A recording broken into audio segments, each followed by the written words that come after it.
এই সরকার থাকবে না, এটা জেনে রাখুন। এরা এত চুরি করেছে, এদের এত দুর্নীতি ক্রমাগত ধরা পড়ছে।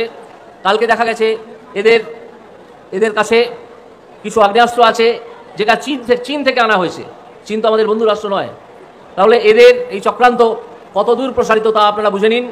এবং তারা আমাদের জাতীয়তাবাদকে আক্রমণ করছে, আদালতকে অপমান করছে, এবং এরপরে চীনা অস্ত্র সংগ্রহ করে নিজেদের কাছে রেখে দিচ্ছে, যা ধরা পড়ে গেছে কালকে।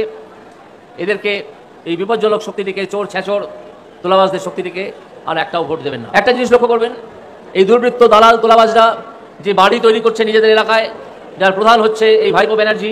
আপনারা অনেকেই কলকাতায় যান, একবার দেখে আসবেন হরিশ মুখার্জি রোড, যেখানে হাজার রোডে গিয়ে মিশছে, সেখানে তার বিরাট প্রাসাদটা, একটা 5 তলা বা 6 তলা বাড়ি করেছে, বিরাট বাড়ি। তার সামনে পুলিশের উর্দি পড়া লোকজন তার বাড়ি পাহারা দেয়। দেখে আসবেন যে এই ভাইপো ব্যানার্জির বয়স 32-33 বছর। সে কোনো বড় ব্যবসায়ী বলে কেউ তার নাম জানে না। তাহলে তার এত কোটি টাকা এলো কি করে, এই কোটি কোটি টাকা খরচা করে এত বড় প্রাসাদ তৈরি করার? ভাইপো ব্যানার্জি কোথা থেকে চলে এসেছে? সে তার পিসির দৌলতে এত কোটি কোটি টাকা চুরি করেছে, দালালি খেয়েছে, এবং এখনও করে যাচ্ছে প্রতি মুহূর্তে। সে একটা বিরাট 5 তলা বাড়ি 32 বছর বয়সের মধ্যে করে ফেলেছে। এই হচ্ছে তফাৎ। তারা যে মানুষের জন্য কুমিরের কান্না কাঁদে, যে দরদ দেখায়, এটা সম্পূর্ণ ভুয়ো ভাওতাবাজি। এটা আপনারা এর মধ্যে আশা করি জেনে গেছেন। এই তৃণমূল কংগ্রেস এমনভাবে দুর্নীতি চালায় এবং এমনভাবে নিজেদের পকেট ভারী করে যে পশ্চিমবঙ্গ সরকারের কোষাগারে যে টাকা জমা পড়ার কথা, সেই টাকাটাও পড়ে না। উদাহরণ হিসেবে বলি, ধরুন নদী থেকে বালি তোলা হবে। এক গাড়ি বালি তুললে, 1 লরি বালি যদি তোলা হয়, তাহলে তার জন্য পশ্চিমবঙ্গ সরকারকে যে ঠিকাদার বালি তুলছে সে পেমেন্ট করবে 100 টাকা বা 200 টাকা। এরকম হাজার হাজার ট্রাক বা হাজার হাজার লরি বালি সারা পশ্চিমবঙ্গের বিভিন্ন নদী থেকে বেআইনিভাবে তোলা হয়, যেখানে বালি তোলার কথাই না সেখান থেকেও হয়। তা আপনার প্রতিনিয়ত এই কাগজে পড়েন। এই যে বালিটা তুললো, তৃণমূলেরই কন্ট্রাক্টর, তৃণমূলেরই নেতা, সেই কন্ট্রাক্টর তৃণমূলেরই লোক, তারাই এই বিষয়ে দালালি করে, তাদের কাজই দালালি করা। তারা কিন্তু পশ্চিমবঙ্গ সরকারের টাকাটা দিল না। তারা বালির লরি সেখান থেকে বার করে নিয়ে নিজেদের গুন্ডামির জোরে বার করে নিয়ে চলে যায়, এবং প্রশাসনের এবং পুলিশের একটা অংশ তাদের সঙ্গে জড়িত। তারা কিছু কিছু টাকা প্রশাসনের কিছু অফিসার, পুলিশের কিছু লোকজন তাদের মধ্যে ছড়ায়। কিন্তু যে টাকা পশ্চিমবঙ্গের কোষাগারে আসার কথা ছিল, সেই টাকাটা আর পশ্চিমবঙ্গের কোষাগারে আসে না। আমি লক্ষ্মীর ভাণ্ডারের কথা বলছিলাম। কিভাবে এই পশ্চিমবঙ্গের কোষাগারে টাকাটা যায়, যে টাকা আমার টাকা, আপনার টাকা, সেই টাকা থেকে লক্ষ্মীর ভাণ্ডারের টাকাটা দেওয়া হয়। সেটা খুব অল্প কথায়, যতটা সম্ভব সরলভাবে আপনাদেরকে বোঝাচ্ছিলাম। এটা আপনাদের জেনে রাখা দরকার, কারণ মমতা বন্দ্যোপাধ্যায় এবং তার চোর ছেঁচড় দুর্বৃত্ত এবং তোলাবাজদের দল এটা প্রচার করছে যে তারা লক্ষ্মীর ভাণ্ডার বন্ধ করে দেবে, বা তারা না থাকলে লক্ষ্মীর ভাণ্ডার বন্ধ হয়ে যাবে। এটা যে কত বড় মিথ্যে কথা, সেটা আপনারা একটু বুঝে নিন।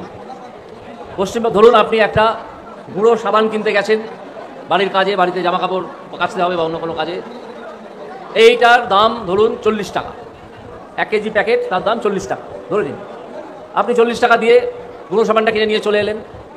আপনি সেটার দাম দেখে বুঝতেও পারবেন না যে এই 40 টাকার মধ্যে 8 টাকা হচ্ছে ট্যাক্স। আপনি 8 টাকা ট্যাক্স পেমেন্ট করে দিলেন।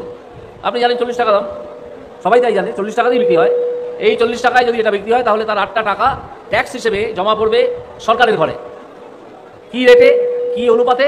না 4 টাকা পাবে রাজ্য সরকার, 4 টাকা পাবে কেন্দ্র সরকার।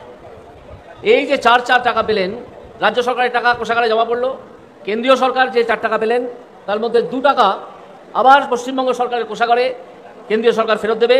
কারণ সংবিধান অনুযায়ী কেন্দ্রীয় সরকার যে কর সংগ্রহ করবে, তার একটা অংশ বিভিন্ন রাজ্যকে বাঁটোয়ারা করে দিতে হয়।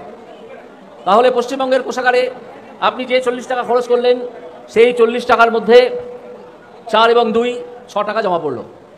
প্রতিদিন এইরকম কোটি কোটি টাকা পশ্চিমবঙ্গ সরকারের কোষাগারে জমা পড়ে, যেখান থেকে মূলত মাইনে হয় কর্মচারীদের, যেখান থেকে অন্যান্য রাস্তাঘাট এসব তৈরির টাকা আসে। কিন্তু টাকাটা আপনার এবং আমার, টাকাটা মমতা ব্যানার্জি নয়। আর এই যে স্কিম, এই স্কিম মমতা ব্যানার্জি নিজের মাথা থেকে বার করে চালু করেননি। এটা চালু করেছিলেন, চালুর কথা প্রথম বলেছিলেন আজ থেকে বহুদিন আগে একজন বাঙালি অর্থনীতিবিদ। তিনি যে মানুষের হাতে সরাসরি টাকা পৌঁছে যাওয়া দরকার। এইটা হচ্ছে একটা, লক্ষ্মীর ভাণ্ডার হচ্ছে একটা সমাজ কল্যাণমূলক প্রকল্প। অর্থাৎ মানুষের হাতে সরাসরি টাকা পৌঁছে গেলে কি হবে? মানুষ সেই টাকাটা খরচ করবে। কিসে খরচ করবে? না জিনিসপত্র কেনাতেই খরচ করবে। সে খাবার হোক, পোশাক হোক, অন্য প্রসাধনী সামগ্রী হোক, যাই হোক। বা ওষুধ হোক, এই টাকাটা খরচ করলে এই টাকার আবার বিরাট অংশ কোষাগারে ফেরত আসবে, অর্থাৎ টাকাটা সার্কুলেট হতে থাকবে। আপনাকে টাকা দেওয়া হলো, ধরুন 1000 টাকা, এই 1000 টাকা আপনি খরচ করে ফেললেন এক মাসে, এই 1000 টাকা কিসে কিসে খরচ করলেন, বিভিন্ন জিনিস কিনতেই খরচ করলেন, এই টাকার একটা অংশ সরাসরি আবার চলে গেল কোষাগারে। এইভাবে টাকাটা সার্কুলেট হয় এবং এই টাকা পশ্চিমবঙ্গের কোষাগারের টাকা। এখানে এই টাকার সঙ্গে মমতা ব্যানার্জির বা ভাইপো ব্যানার্জির বা তৃণমূল কংগ্রেসের অন্য কারো কোনো যোগাযোগ নেই। এই সমাজ কল্যাণমূলক প্রকল্প একবার যদি চালু হয় তাহলে আপনারা যখন তৃণমূল কংগ্রেসের এইসব তোলাবাজ দুর্নীতিগ্রস্ত মানুষ তারা যখন আপনাদের কাছে আসবেন ভোট চাওয়ার জন্যে, তাদেরকে জিজ্ঞেস করবেন যে কোনো একটা সমাজ কল্যাণমূলক প্রকল্পের নাম বলো যেটা ভারতবর্ষে চালু হওয়ার পরে বন্ধ হয়েছে, একটা বলো। তারা জানে না, একটাও বন্ধ হয়নি। এই সমাজ কল্যাণমূলক প্রকল্প আমাদের মতো দেশে, আমাদের দেশ যেখানে বহু মানুষের বহু কষ্ট, একবার চালু হলে আর বন্ধ হয় না। আমাদের নেতা শুভেন্দু অধিকারী আপনাদেরকে আরও বিশদে বলবেন যে ভারতবর্ষের অন্যান্য রাজ্যে কি কি নামে এই প্রকল্প চলে এবং সেখানে টাকা অনেক বেশি টাকা মানুষের হাতে সরাসরি পৌঁছে দেওয়া হয়। এইখানে তৃণমূল কংগ্রেস যেটা করছে সেই বেশি টাকা পৌঁছে না দিয়ে আপনাদেরকে প্রবঞ্চনা করছে, আরও বেশি টাকা পৌঁছে দেওয়া উচিত। এই দুর্বলতার লক্ষণ হিসেবে আমি আপনাদেরকে বলছি, প্রথম হচ্ছে সরকারি কর্মচারীদের সম্পূর্ণ ডিএ দেওয়া যায় না। পশ্চিমবঙ্গ সরকার আর দিতে পারছে না, বহুদিন ধরে সেই মামলা ঝুলিয়ে প্রায় 4 বছর 5 বছর এটা চালাচ্ছে, ডিএ দিচ্ছে না। অঙ্গনওয়াড়ি কর্মী যারা, তাদের যে টাকা দেওয়া উচিত সরকারের সেই টাকা তাদেরকে দিতে পারছে না। চুক্তিবদ্ধ শিক্ষক যারা কলেজেরই হোক বা স্কুলেরই হোক, তারা একটা অত্যন্ত অপমানজনক মাইনেতে কাজ করেন, তাদের টাকা বাড়াতে পারছে না। এরকম আরও উদাহরণ আছে, আরও।